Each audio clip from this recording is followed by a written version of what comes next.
Kelly Craft, U.S. envoy's last-minute Taiwan visit angers China. A top U.S. diplomat's upcoming trip to Taiwan as Washington ends decades-old curbs on contacts with Taipei has again escalated Sino-American tensions. Kelly Craft, the U.S. ambassador to the UN, is due to arrive in Taipei on Wednesday for a 3-day visit. Her last-minute trip, days before Donald Trump's presidency ends, has incensed China. Self-governing Taiwan, which Beijing claims as its own territory, has hailed the shift in diplomatic relations. Ambassador Craft's visit comes after a year of mounting hostility between Washington and Beijing.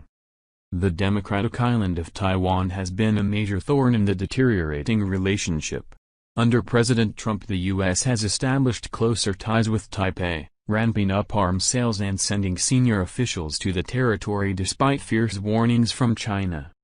Most recently, Secretary of State Mike Pompeo said the U.S. would end the self-imposed restrictions on contacts between U.S. and Taiwan officials that were introduced decades ago to appease the mainland Chinese government, which lays claim to the island.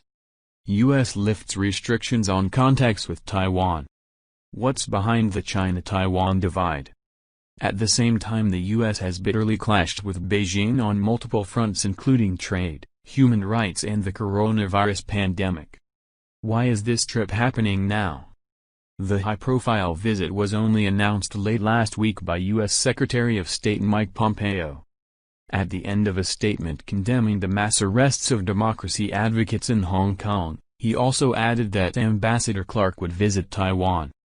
It will make her the third senior American official sent to the island since August on a trip that begins just a week before the inauguration of Joe Biden as U.S. president and the end of Mr. Trump's term. The Taiwan-sized problem for the next U.S. president. Taiwan was a reliable partner and vibrant democracy that has flourished despite CCP, Communist Chinese Party, efforts, Mr. Pompeo said in characteristically direct language, adding, Taiwan shows what a free China could achieve. Evan Resnick, an assistant professor at Singapore's S. Rajaratnam School of International Studies, called it a provocative last-minute move by Mr. Trump's administration. It appears designed to fling mud in China's eye and make things harder for the incoming Biden administration, he told the BBC. Such chaotic, imprudent steps have been customary under Mr. Trump, Dr. Resnick added, saying the trip would likely bring even more instability to Sino-American relations at a time the U.S. should be cooperating with China on issues such as the pandemic and climate crisis. How will this bode for Biden? The trip has already triggered an angry response from China, further damaging its relationship with the U.S. as Mr. Biden prepares to take over. The United States will pay a heavy price for its wrong action, the Chinese mission to the UN said in a statement last week in response to Ambassador Craft's planned trip.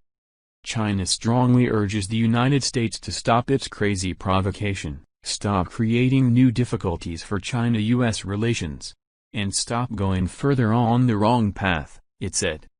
Beijing reiterated its sharp warning to the U.S. a few days later, when Mr. Pompeo announced that America would scrap the long-time restrictions on its interactions with Taiwanese officials.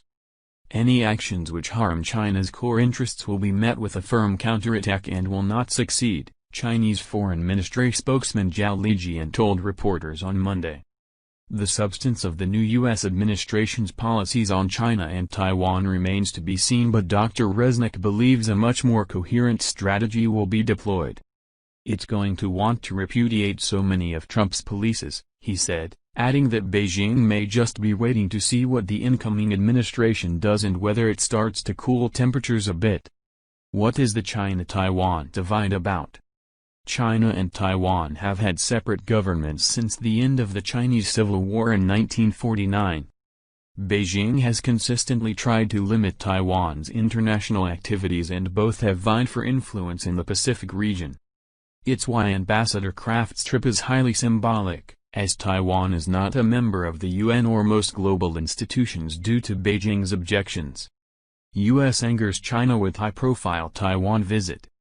The U.S. has no official diplomatic ties with Taipei, like most nations, though it is bound by law to provide the island with the means to defend itself. So the ending of long-time restrictions governing official contacts announced by Mr. Pompeo over the weekend marked a major shift in relations. Taipei immediately hailed the move as ending decades of discrimination. Tensions between China and Taiwan have intensified in recent years, and Beijing has not ruled out the use of force to take the island back. In the face of these growing threats, Taiwan's government has not held back in asserting itself. On her re-election for a second term last year, President Tsai Ing-wen told the BBC that the sovereignty of Taiwan was not up for negotiation. "We are an independent country already and we call ourselves the Republic of China, Taiwan," she said.